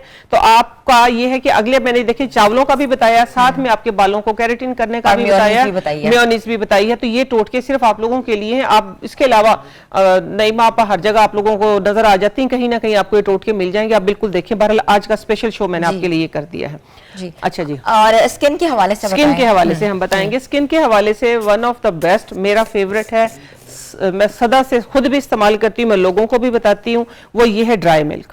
ठीक है, ड्राई मिल्क ले लिया आपने 1 टीस्पून। आपकी स्किन इससे जवान, खूबसूरत और गोरी, जो कि एक हम पूरी दुनिया जिसके पीछे लगी हुई ना कि गोरी हो जाए, गोरी हो जाए, गोरे हो जाएंगे आप, गोरा रंग करने के लिए। ठीक है, तो इसके अंदर हमने डालना है क्या, इसके साथ आपने डालनी है शुगर। ठीक है, शुगर अभी मेरे पास इधर अवेलेबल नहीं है, आपने इसके साथ शुगर डालनी है। ये एक अलग आपकी क्रीम बन जाएगी। जितना मिल्क लिया उतनी आपने शुगर ली, उससे हाफ आपने पानी लिया और इसको मिक्स करना शुरू कर दे। ये एक ना बहुत ही स्लाइमी सी ना क्रीम बन जाएगी। वो क्रीम आपने क्या करना है, फेस पे लगानी। सर आप बता रहे हैं कि छोटे छोटे दाने बन रहे हैं अंदर में, ये बम्प से बन रहे हैं जो, तो ये आपने आधा घंटे लगा के रखनी। सिर्फ वेट हैंड के साथ मसाज करें। मसाज करने के बाद आप वॉश करें, देखें एक ही दम आपके फेस के ऊपर ग्लो आएगा। ठीक है, अब आती है ऑयली। इस मौसम की मैं बात कर रही हूँ, इस मौसम में स्किन चिपचिपी और आप ये कहें कि छोटे छोटे दाने और स्किन की ना ये वाले जो हिस्से हैं ना, ये वाले खास तौर पे इधर जलन शुरू हो जाती है साफ कर करके। तो आपने अपनी स्किन टेक्सचर को बेहतर करने के लिए जो चीजें यूज करनी है, उसमें सबसे पहले ड्राई मिल्क आ गया, उसके बाद आ गई है मुल्तानी मिट्टी। वन ऑफ द बेस्ट, मैं कहती हूँ मुल्तानी मिट्टी बनी ही इस मौसम के लिए है। मुल्तानी मिट्टी है, मुल्तानी मिट्टी के बाद बेसन है। ठीक है, ये बेसन लिए आपने, ये एक पैक बनाना है। ये बहुत सिंपल आपकी किचन के अंदर से निकल फेस पैक बन गया है। ठीक है, साथ में है ये चावल का आटा, ये हल्का सा एक्सफोलिएट करेगा आपकी स्किन को। ठीक है, एक्सफोलिएट करेगा। ये आपने ½ टीस्पून डाल लिया है। अब इनको मिक्स करना है। आपकी अगर तो आपकी स्किन देखे एक्स्ट्रा ड्राई है, फिर भी ये होता है, ये इस मौसम में ये प्रॉब्लम होगा ही होगा, चिपचिपाहट, चाहे आपकी ड्राई स्किन है चाहे आपकी ऑयली स्किन है, ये चिपचिपाहट वाला मौसम होता है। ठीक है, अगर तो अब आप ये समझ लें, अगर आपकी स्किन ड्राई है तो फिर आपने क्या करना है, फुल फैट योगर्ट लेनी है। ठीक है, मलाई समेत वाली। अगर आपकी स्किन ऑयली है तो फिर आपने क्या करना है कि दूध और साथ में थोड़ा सा 1-2 ड्रॉप आलमंड ऑयल के, या आपने साथ में ले लेनी है थोड़ा सा आप vitamin E oil, castor oil कोई भी आप डाल सकते हैं। ये फुल फैट मैंने योगर्ट किस लिए की है, इसलिए कि आपकी स्किन को एक तो ये हाइड्रेट करेगी। ठीक हो गया। एक कॉलर भी ले रहे हैं साथ साथ, सादिया है मुल्तान से। जी अस्सलाम वालेकुम सादिया। अस्सलाम वालेकुम जी सादिया, मैं सादिया बात कर रही हूँ जी। मुल्तान से। मेरी बेटी है, 13 साल की उम्र है उसकी, उसके बाल बढ़ते नहीं है। मैंने बहुत कोशिश की है, नहीं बढ़ते। 13 साल की बेटी है, 13 साल की बेटी है, बाल भी बढ़ते हैं। तो मैं इसके लिए ना आपको बाल बढ़ने के लिए मैं आपको एक मास्क बता देती हूँ। ठीक है, उसमें 18 से 20 चीजें हैं, वो इंशाल्लाह फिर गारंटी है कि बाल आपके बढ़ेंगे। वो कैसे है कि उसके अंदर मैं आपको ये मास्क भी साथ साथ पूरा कर लेती हूँ। आंवला, रीठा, सीकाकाई, रतन जोत, अब आप लिख लीजिएगा, ठीक है, वरना आप रिपीट में देख लीजिएगा। आंवला, रीठा, सीकाकाई, रतन जोत, भंगड़ा स्याह, हुबुल्लास, तुख्मे भंग, कलवंजी के बीज हैं, साथ में प्याज के बीज है, मेथी दाना है। ठीक है, साथ में बरगे हिना है और नीम के पत्ते हैं। ये वो सारी चीजें हैं और इसके अंदर आपने डालना, ये कुछ चीजें मेरे पास देखिए सामने रखी भी हुई, इस तरह का एक बॉक्स बन जाएगा। रोजमेरी है, लौंग है और सरसों, राई दाना जिसको बोलते हैं। अब आप ये है कि लिख नहीं सकी तो आप रिपीट में देख लीजिएगा।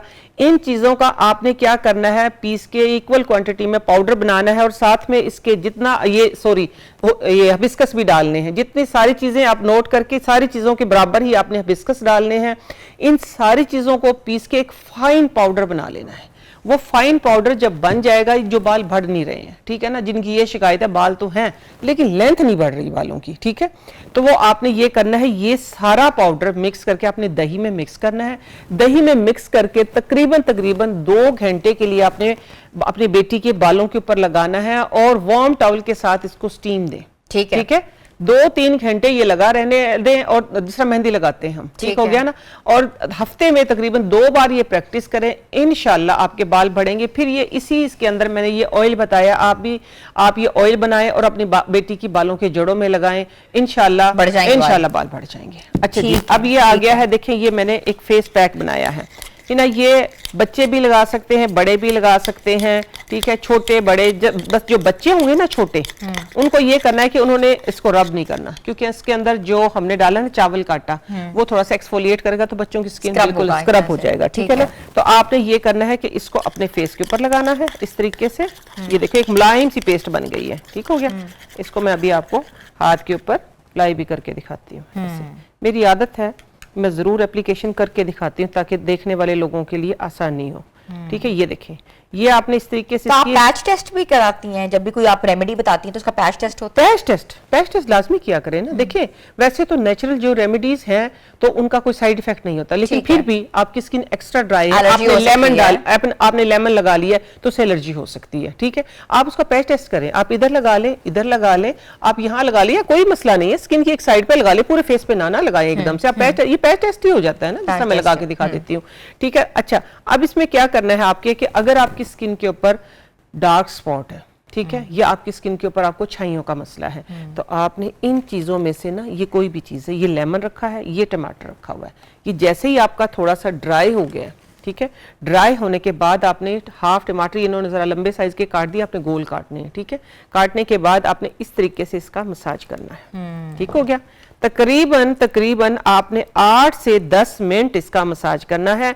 मसाज करने के बाद जब आप इसको ठंडे पानी से वॉश करेंगे तो आप देखेंगे कि आपकी स्किन कैसे चमकेगी। इंशाल्लाह आहिस्ता आहिस्ता आपके निशान भी खत्म हो जाएंगे। अब सवाल ये आएगा कि ये आप करना कब है, ठीक है। मगरिब के बाद हमेशा स्किन केयर किया करें, ऑर्गेनिक स्किन केयर जो भी होती है, रेमेडीज जो भी होती है, मगरिब के बाद करनी चाहिए, सूरज गुरूब होने के बाद करनी चाहिए, और इसका तकरीबन डेली इस्तेमाल करें, कोई इसका साइड इफेक्ट नहीं। डेली गुरूब करने के बाद क्यों करनी चाहिए?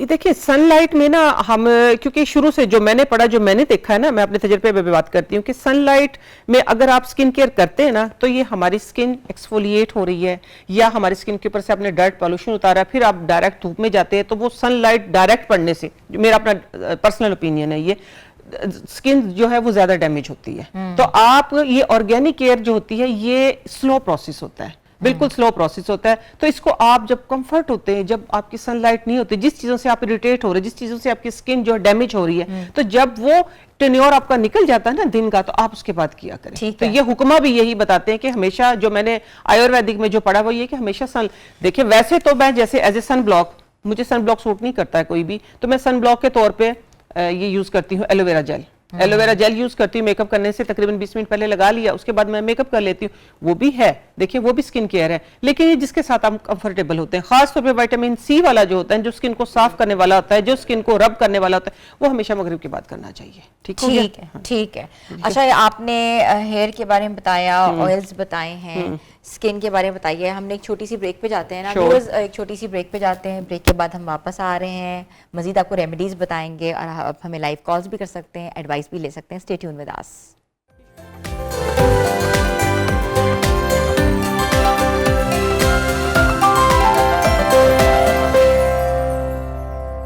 Welcome back viewers. हम बात कर रहे थे बालों की सेहत के हवाले से, स्किन की ग्लोइंग सूरत हाल के हवाले से, कैसे हम अपनी ब्लेमिशेस ख़त्म कर सकते हैं, रिंकल्स कैसे ख़त्म कर सकते हैं। मौसम ऐसा है, मानसून चल रहा है, जिसकी वजह से स्किन पे बहुत ज़्यादा दाने धब्बे और कहते हैं ना कि परछाइयाँ पड़ जाती हैं, और वो छाइयाँ जो पड़ती हैं उसका सदबाब करना मुश्किल हो जाता है, क्योंकि हमारे पास बहुत सी क्रीम्स होती हैं जिसमें केमिकल्स होते हैं, जब हम लगाते हैं तो इसके आफ्टर इफेक्ट्स बहुत ज़्यादा होते हैं। आप हमारी रहनुमाई फरमा रही थी, आपने हमें स्किन के मुतालिक बताया, मास्क बताए, हेयर मास्क बताए। एलोपेशिया बहुत ज़्यादा देखने में आ रहा है छोटे बच्चों को, ख़ास तौर पे जो बच्चे जिनकी एज 12 साल 10 साल से ऑनवर्ड्स है, कहीं कहीं बाल छर हो जाता है, उसका क्या इलाज है?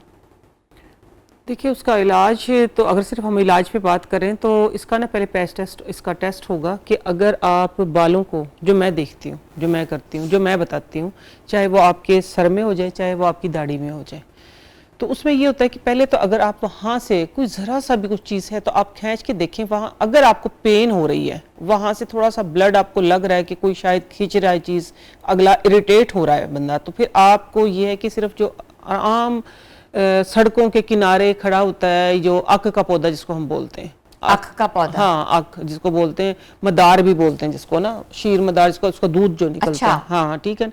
तो वो दूध जो होता है ना, वो पहले आप पैच टेस्ट कर लें, फिर वही पैच टेस्ट करना जरूरी है। आप लगा के देखिए, इधर लगा के देख लें, इधर लगा के देख लें, इधर नई एलर्जी हो रही, इधर नई एलर्जी हो, तो फिर तो बस आपका इलाज हो गया, ठीक है, बिल्कुल मुफ्त में इलाज हो गया।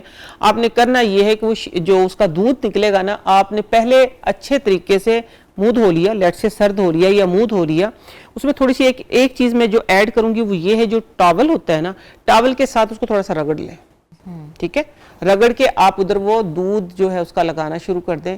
5 से 6 दिन के अंदर वहां हल्का हल्का सा रुआं आना शुरू हो जाएगा। इसी अमल को कंटिन्यू करें तो ये एक ऐसा कुदरती, मैं कहती हूँ, इलाज है कि इससे बढ़ के मैंने कोई सस्ता और आसान तरीन इलाज नहीं देखा। अच्छा, वहाँ ना स्किन भी थोड़ी अजीब सी हो जाती है, ऐसा हाँ, लगता है इसलिए कि तो मैंने कहा ना कि स्किन वो उभरी हुई है, उभरी हुई है। तो अगर उसमें देखे ना, हमने तो देखा ना अपने बड़ों को देखते हुए, चेक करते हुए इस तरह, तो वो कहते हैं कि इधर अगर थोड़ा सा इसके अंदर ना एक ना, जिस तरह लेट से ये हमारी स्किन है, इधर कोई रुआं नहीं होता है, लेकिन फिर भी होता है कुदरती, ये देखे ना, खींचते हैं तो थोड़ा सा असर होता है। तो उभरी हुई स्किन के ऊपर वो देखते थे कि कोई दाने तो नहीं निकल रहे नीचे से, या कोई रेडनेस तो नहीं है, या वैसे ही बाल झड़ हुआ है। कई लोगों का ऐसा होता है कि बिल्कुल ये चीज हो जाती है, बिल्कुल सपाट चपाट। तो ये उसके ऊपर भी जो शीर मदार जिसको हम बोलते हैं अक का दूध, वो इसके ऊपर भी काम करता है और बहुत अच्छा काम करता है। ठीक है। हाँ जी, बहुत अच्छा काम करता है। और साथ में ये होता है कि आप एक और काम करके देख सकते हैं कि जो ये मैंने बताया है ना ऑयल, हुब्बुल्लास और साथ में तुख्मे भंग वाला ऑयल, इसके ऊपर आप ये करें कि अदरक का पीस लेके उसको अच्छे तरीके से फोक करें। अदरक के पीस को काट लिया आपने, अदरक उसके फोक करके उसके अंदर ये ऑयल डाल के और उस जगह पे इतना मसाज करें कि आपकी ना जगह शेल होना शुरू हो जाए। तो इससे भी मैंने काफी लोगों का अफाका होते हुए देखा है। बहुत अच्छा बाल झड़ का इलाज हाँ, अफाका होते देखा है मैंने, लेकिन उससे तो बाल उगते देखिए, इससे भी काफी लोगों का, क्योंकि काफी टाइप की होती है, ये टेस्ट करवाना पड़ता है, देखना पड़ता है, लेकिन ये चीजें ऐसी इनका साइड इफेक्ट नहीं होगा। पलकों के बाल अक्सर लोग जो हैं जो एक्सटेंशंस कराते हैं उनके भी गिरना शुरू हो जाते हैं, और अक्सर लोगों के पलकों के बाल जो हैं वो बढ़ते ही नहीं हैं। दिन ब दिन जो है, ऑफ कोर्स हम बहुत ज्यादा अपने आप को ब्यूटीफाई, मेकअप्स और हमारे रोज आईलैशेस लग रही हैं, ग्लूज लग रही हैं, उतर जाते हैं। उसके अलावा लोग बियर्ड ऑयल भी इस्तेमाल करते हैं जिनकी बियर्ड, दाढ़ी नहीं बढ़ती या दाढ़ी में कहीं ना कहीं हिस्सा खाली रह जाता है, उसके लिए क्या इलाज है? देखिए, सबसे पहले हम बात करते हैं इसकी लशेस की। तो ये जो खाली मस्कारे होते हैं ना हमारे, इसके अंदर आपने 2-3 चीजें डाल के रखनी है। क्या? और उसके अंदर सबसे पहले आता है castor oil. Castor oil pure हो, pure castor oil, pure castor oil आप खुद निकलवाएं, ठीक है, कोल्हू पे जाके निकलवाएं। प्योर कैस्टर ऑयल हो, वो जरा बिल्कुल ट्रांसपेरेंट नहीं होता, वो जरा ब्राउन ब्राउन सा होता है, ठीक है। प्योर कैस्टर ऑयल की मैं निशानी बता रही हूँ। प्योर कैस्टर ऑयल लेना है आपने, और उसके साथ आपने थोड़ा सा स्वीट आलमंड ऑयल जो होता है, बिटर नहीं, स्वीट वाला स्वीट आलमंड ऑयल, लेट से आपने ले लिया है तकरीबन एक हिस्सा, आपने तकरीबन 10 ग्राम 10 ml ले लिया आपने कैस्टर ऑयल। उसके अंदर 5 ml आपने ये जो बेस ऑयल होता है हमारा, नॉर्मल ऑयल जो होता है जिसके अंदर आता है, या तो आप डाल लें ऑलिव ऑयल डाल लें, या आप इसके अंदर स्वीट आलमंड ऑयल डाल लें। ये 2 ही ऑयल काफी हैं। अगर आपको एलर्जी नहीं है, ठीक है, मैंने क्या कहा है, अगर आपको एलर्जी नहीं है तो आप देसी लहसुन की ना 1 तुरी लेके, जवा लेके, उसको जरा सा 2 पीस करके आप अपने उसके अंदर ही डाल दें। जो आपका ये है ना मस्कारे का, जो मस्कारा है आपका, उसके अंदर ही डाल दें। बस आप उसको रात को ना मिक्स करके, हनी वगैरह की जरूरत नहीं है, ठीक है, सिर्फ आपने उसको मिक्स करना है। मिक्स करके ना ही ना आप अपनी पलकों पे लगाना शुरू कर दें, और वही ऑयल जो है आप अपने नाखूनों पे लगाना शुरू कर दें। आपकी पलकें, आपके नाखून, आप देखेंगे कि बढ़ना भी शुरू हो जाएंगे, मजबूत भी हो जाएंगे। ये दोनों एक्सटेंशंस जो है ना, इनसे जान छूट जाएगी। देखिए मेरे नाखून में ये तो नहीं कि मैं लंबे नाखून रखती हूँ अपने, हो जाते हैं सम टाइम लंबे, केयर जब ध्यान नहीं होता तब, लेकिन काट लेते, लेकिन अल्हम्दुलिल्लाह देखिए मजबूत है नाखून। नेल बेड आपका मजबूत है। हाँ, नेल बेड क्या है कि हमने बचपन में लहसुन लगाया है, लहसुन लगाते हैं, लहसुन, देसी लहसुन आप लगाएं। हमने घरों में देसी लहसुन ही देखा था, हर किसी के नाखून मजबूत थे और लंबे जितने चाहे कर लेते थे। तो अपना अपना शौक है, कोई करता है कोई नहीं करता। बहुत बहुत शुक्रिया आपा नईमा राव वाज विद अस। और जिस तरीके से उन्होंने बताया है कि उन्होंने बचपन से देखा अपने आबाओ अजदाद को ये सब तमाम रेमेडीज़ करते हुए, तो आज वही रेमेडीज़ वो हमारे साथ शेयर करती हैं। ज़रूरी नहीं कि इंसान किताबों से रेमेडीज़ पढ़े, आबाओ अजदाद को देख के भी रेमेडीज़ जो है वो आगे मुंतकिल की जा सकती हैं। व्यूअर्स, आपको आज का प्रोग्राम कैसा लगा? अपना फीडबैक ज़रूर दीजिएगा। आपका फीडबैक हमारे लिए बहुत ज़रूरी है। न्यू पाकिस्तान के पेज पे जाके तमाम कंटेंट देख सकते हैं। मिलेंगे कल नए प्रोग्राम के साथ। अपनी होस्ट हिना सलमान को इजाज़त दें। अल्लाह हाफिज़।